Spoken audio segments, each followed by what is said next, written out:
Here we go, welcome to the show there. I wasn't going in goal or anything like that, but as you can see, we're joined by Dalglish, Tiago and Jamie Carragher. And we also have a Blue Nose on the show. Welcome, Daniado. Yes, we will. I'm back after a long summer, joined by Damari Gray and Peter Reid on the wall to the side of me as well. So don't think you're teaming up with me there, man. Well, I thought I'd just, make it extra special because we've got a big kick-off tomorrow, haven't we, Dan? And Yeah. you could actually say Everton are doing rather well now from last season. And we could say... had a great start. And we could say, on Wednesday evening, I thought we hit form there. I thought every player was outstanding. Everyone wanted to be in part of it. Everton, you could say, yeah, they should have beat Villa. But unfortunately... But was it proven? And I know you're outnumbered like you will be tomorrow as well, Dan. But what did Grealish do against the big boys? His first game, really. Went straight at them. No assists. Yeah. But he went straight at them. He got, I think, about 8 crosses in though. Do you think... Our striker just can't finish. How do you think he'll do tomorrow? So if you play him on the left, you'll be playing against the right back, so most likely Conor Bradley or someone. I think he'll terrorise him. We can't even say who's going to be playing at right back now, can we? We're Exactly. just... But we could have Frimpong, Sobersley, Bradley. Yeah. But looking at Frimpong, I think he'll start tomorrow. He looks... Yeah. If it's Frimpong, Grealish needs to worry. Yeah. I will. If it's Frimpong. It's... If he's on Frimpong, he's outdone. And you're all confident, like, do you think you'll... It's at Anfield, like, isn't it? I do. I think we will give you a game, to be fair. I think the start that Everton have had, and obviously after the other day with Liverpool in the Champions League, I think you might be a bit tired. Obviously, your players are going to be fit enough to do another 90 minutes, but I just don't think that same level of energy will be there, and I think because of that, we'll give you a run for your money. And what about young Rio then, the 17-year-old? He could come on and do a good job, couldn't he? If he comes on, I'm sticking James Garner on him. Do you reckon? Yeah. Ooh, I think he's going to use He'll shift the formation. I think the same team will start as he did on Wednesday. Yeah. With Isaac there. What do you think? He looked a little bit sharp. I thought he looked all right. He is. He's a big lad, isn't he? So he's just going to cause mayhem for the back line. But if he's doing that against Everton, he's not going to get very successful. We've got 6'4", 6'3", and a 6'6" defender. But he can dribble, can't he? He can go round players. He can. That's the difference with him, see. That's what I like about that player. It's not like as if, he can head in the air and he's an all-rounder. And obviously once he settles in, which I think he has already, because he's just been taken to and the players are all around, and I just don't see a weakness in Liverpool team at the moment. Do you see any weaknesses yourself? Not of yet. I think maybe in the next 3 or 4 games, maybe slip up once or twice. But I still think he'll carry on strong throughout the season. I think the way Arne Slot's worked with the team themselves would be, I think, pushing to the top side of the table again, possibly winning. Well, you talk about Liverpool being tired. To be honest, I don't know where this has come from now, where we're getting Champions League games on a Thursday. And normally when we played on a Wednesday, the teams didn't play till the Sunday. And to have an early kick-off, I think, is a little bit... you could have a little bit of a later kick-off if it was on a Saturday. I think if it was on a Sunday, you would have had it on maybe like a 3 o'clock kick-off. 3 o'clock kick-offs are perfect. Nice weekend, you're done by 5:30, get home by 6, 7 o'clock. I think, and obviously with Champions League midweek as well, it gives them an extra day to rest and heal up from anything that could have happened in the midweek. Yeah, now, there's one here now, the stat obviously, 5 games, 5 late goals you could say with Liverpool. Would you prefer us to come on early goals or late goals? Neither, mid of the match. Would you? Because I just believe it'll be an early goal tomorrow for Liverpool, I really do. Yeah, I think if you get an early goal, we won't have the best chances, but I think if you get one, maybe 30, 40 minutes in, I think Everton might realise what they need to do, change it up for the start of the second half, and possibly get a goal back. But Well, you're looking there, aren't you? Like the way Liverpool started against Milan there the other night, they were really flying, weren't they? They come at them. Yeah. If they come at Everton like that, you think they will just hold on, because if you look at the last few teams, it has been back to the walls with Liverpool, and they're holding on and defending. Do you think it could happen with Everton? Do you think they'll just sort of, well, let's defend, let's just throw every man behind the ball and get at least a point? Well, if you look what they done last season, they did a similar tactic, to be fair. They got the goal, they pushed the goal and they held it back. And then they defended well and obviously stopped teams from scoring, didn't they? Yeah.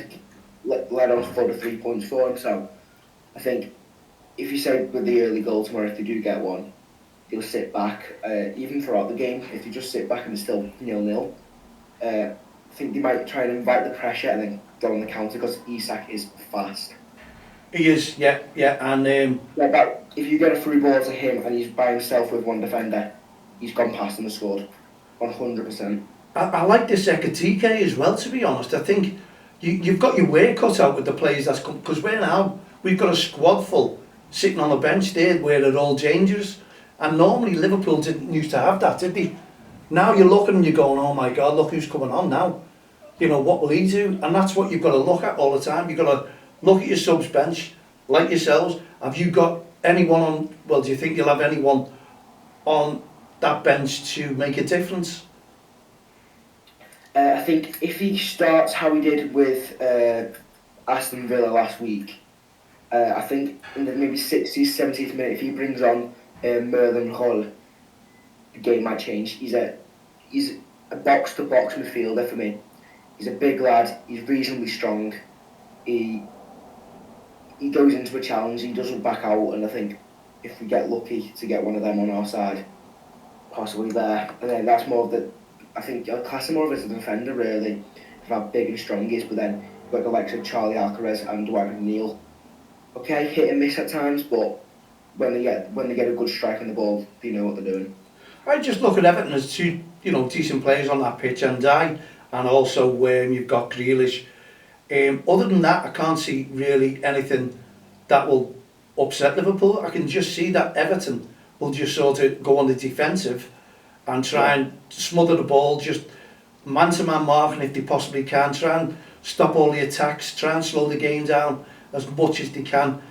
Like, you probably have one up front. I can't see you having two strikers. Who would you prefer up front? We'll stick it with Beto. I think he'll stick with Beto. Because Beto, if you remember, now I must admit, last year Beto did seem to charge at Van Dijk a lot in tactics. Do you think Moyes is going to do exactly the same? If he does do the exact same, why wouldn't you bring on a second striker? And as Van Dijk's distracted dealing with Beto or Barry, whoever's marking him, you've got a backup man running and switching across the line, looking for that through ball, possibly. I think Beto there, I think he'll come. Could catch him out. I think he'll come across Van Dijk, who's starting to hit form, you can see that. And I don't think he'll have an easy touch against Van Dijk, as many say. He's not got an easy touch anyway. But I must admit, he has got a burst of speed, hasn't he? When he goes, he baffles me, the way he can turn it on and run past players.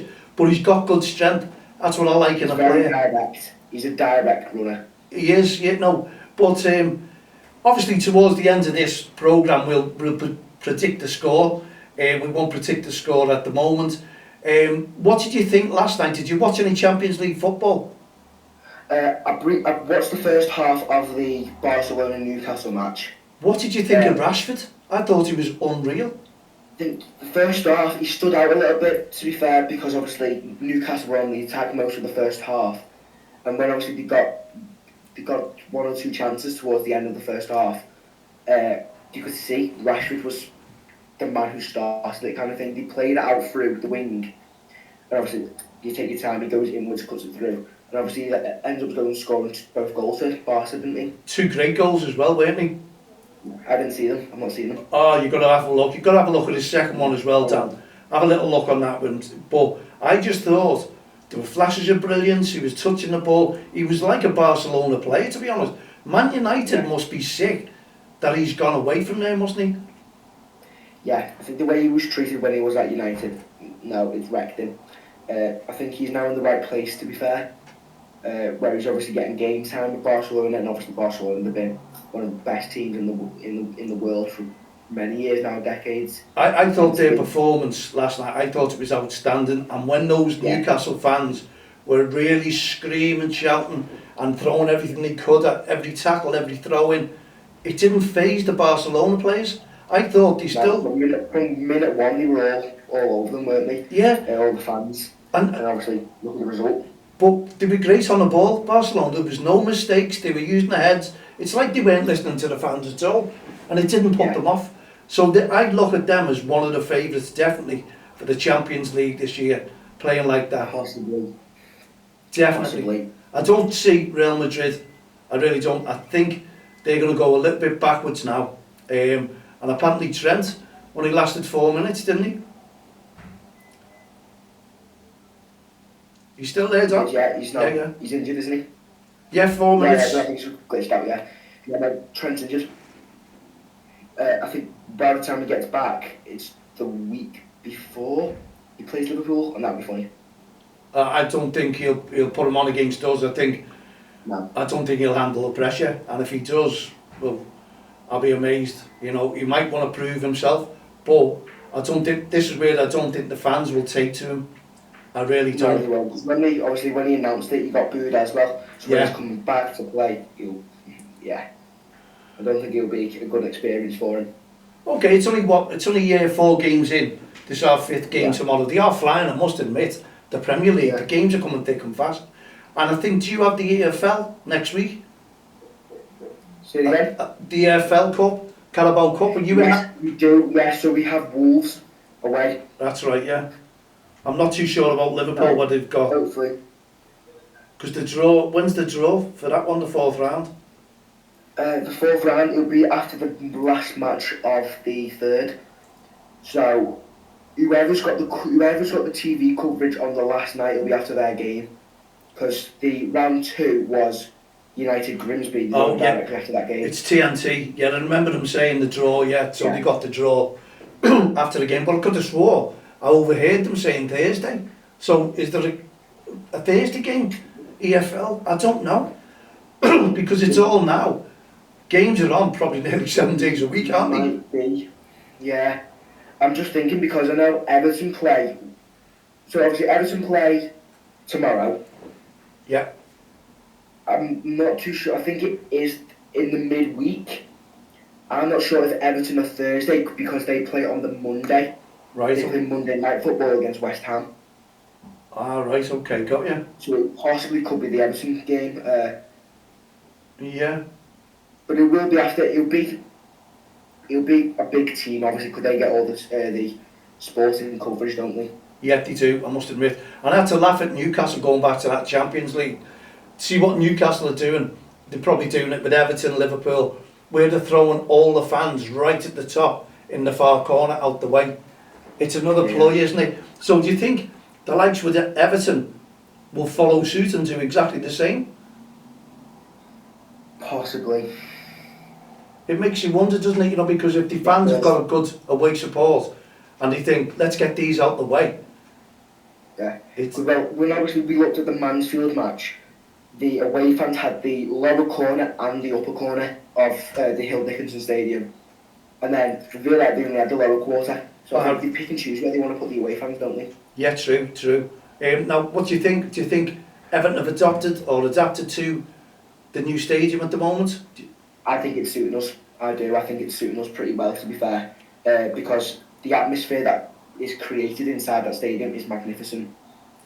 I heard something, because of the angle that the stands are, it echoes the noise a bit more, possibly to show intimidation. Well, I've watched a few. I've watched a few Everton games on the TV, and I don't know what it is, but it doesn't seem to pick the atmosphere up as it does at the likes of Anfield, at the likes of Newcastle?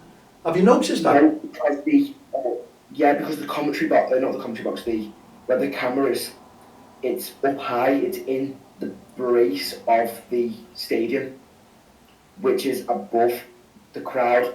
Obviously, where you had you had to go through the back stands of the Bullens Road, I believe it was. I think it was Bullens, yeah. And there's the gantry at the top. You have to go through and up through the crowd to get to the gantry, where I think you've got to come up through a certain, and it's like a completely different route to get there now. As the ground passed its test to you, your dad, all the family, or you're all loving the ground? Yeah, so me and my dad have got a season ticket now. We're loving it. What problems, if any, have you come across? What would you like to see change at the new ground? Make the pies cheaper. No, it's not too bad. We've got before kick-off, walking down, we're lucky to have we've got a permit to park. Right. Luckily, so we can park reasonably close, and we just walk straight down. It takes us to the main gates of the dock.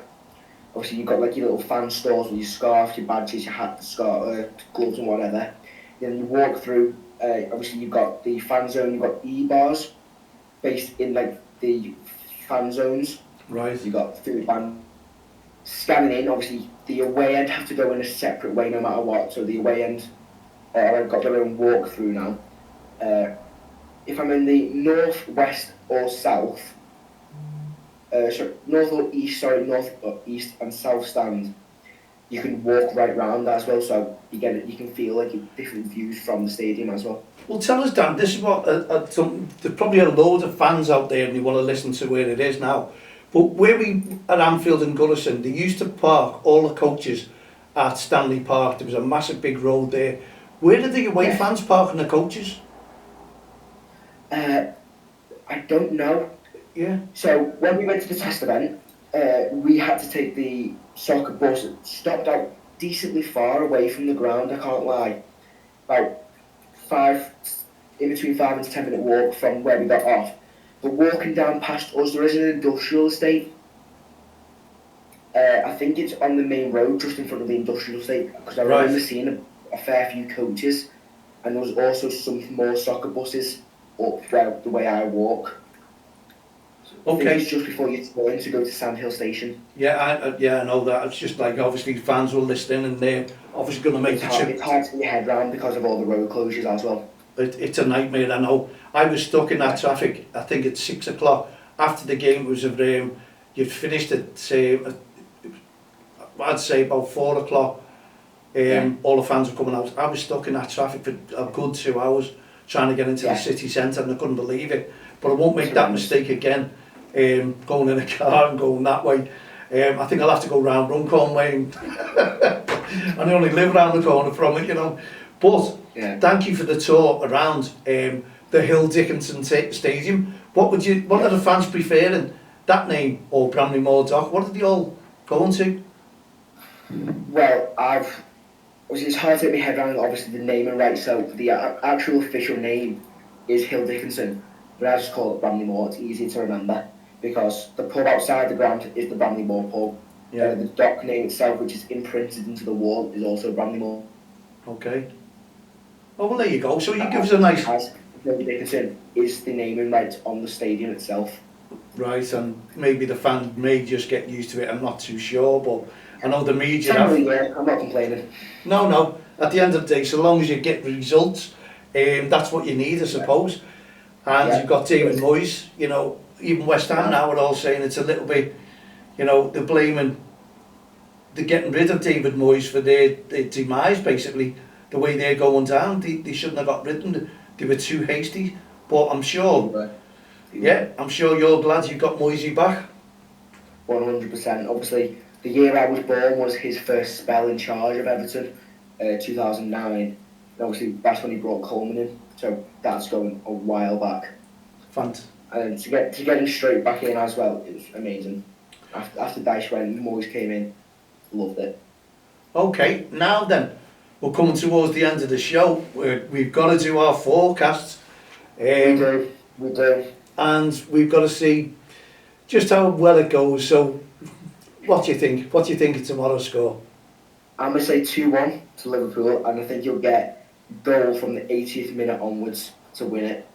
So you think another late goal, basically? Yeah. I think you'll go 1-0 up, we'll equalise just the start of the second half, and then you'll get one later on and finish it. Well, okay then. I'm going to go no late goals. I'm going to go for a nice early goal, and I reckon it's going to be a comfortable 3-0 win. 3-0. Yes. We shall see tomorrow then. We shall see tomorrow. So they're our forecasts. Young Dan, Yeah. 2-1 to Everton, and sorry, to Liverpool you say, didn't you? Yeah, to Liverpool, yeah. Yeah, from an Evertonian. So, but you speak your truth. It's not, you're hoping it'll be the other way around, but... I hope it's 3-0 to us. Yeah. It'll be a clean sheet, but now Liverpool are a strong side. They have been for a while now, so I think it'll be a tough game for us. Well, there you go. There, that's why I admire you as an Evertonian. You speak the truth there, Dan. Yeah. How's your refereeing going, by the way? It's going great. Got me Saturday and Sunday leagues back started now, so I've got 4 games this weekend, 2 11v11s and 2 9v9s. Fantastic. Have you got games tomorrow as well? Oh, you can't. You're going to Derby, aren't you? No, I haven't got 2 games tomorrow. Yeah. Oh, have you before? And then you're whizzing over? Well, there you go. Whizzing back home, whizzing back home. Oh, fantastic, Dan. Brilliant to have you on the show, and hopefully we'll get there again next week, and then we can debate everything. Just a quick one, Dan. One step ahead of mental health, the video. What did you think, mate? Absolutely amazing. They've done. And obviously, the after bit too with the interviews with yourself, Chris Kirkland, Johnny May, and Dave from the Ragamuffins. It was amazing. I loved it. It really was. It's a powerful message, isn't it, to grassroots football? It is. And obviously you're going to be jumping on board. We've got loads of plans going, haven't we? We're looking forward to getting them going ahead. In the meantime, Dan, well, let the best team win tomorrow, and Hopefully. I'll see you on Friday evening. Have a great day. See you next week. Cheerio for now. See you.